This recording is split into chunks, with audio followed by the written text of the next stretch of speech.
আসসালামু আলাইকুম।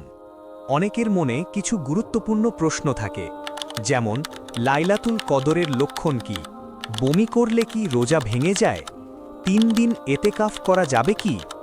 আজকের ভিডিওতে এই গুরুত্বপূর্ণ প্রশ্নগুলোর উত্তর জানব। 1. লাইলাতুল কদরের লক্ষণ। লাইলাতুল কদর হল রমজানের সবচেয়ে ফজিলতপূর্ণ রাত। এই রাতের কিছু লক্ষণ আছে। 1. এ রাত খুব শান্ত ও প্রশান্ত থাকে। 2.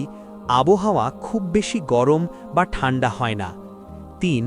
এ রাতে ইবাদত করলে মনে এক ধরনের প্রশান্তি আসে। 4. অনেকেই বিশেষ অনুভূতি বা স্বপ্ন পেতে পারেন। 5. সেই রাতের পরের দিন সূর্য নরম ও মৃদু আলোতে উদয় হয়। 2. বমি করলে কি রোজা ভেঙে যায়?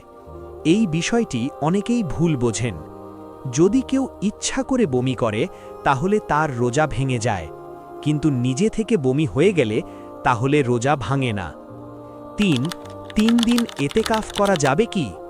অনেকের মনে এই প্রশ্নও থাকে।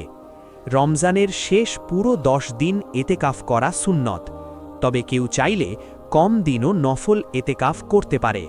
4. রমজানের শেষ 10 রাতে কি করবেন? রমজানের শেষ 10 রাত খুবই গুরুত্বপূর্ণ।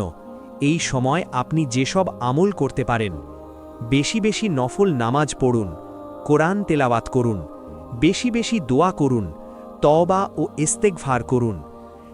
ভিডিওটি ভালো লাগলে লাইক দিন, শেয়ার করুন এবং ইসলামিক আরও ভিডিও পেতে আমাদের চ্যানেলটি সাবস্ক্রাইব করুন।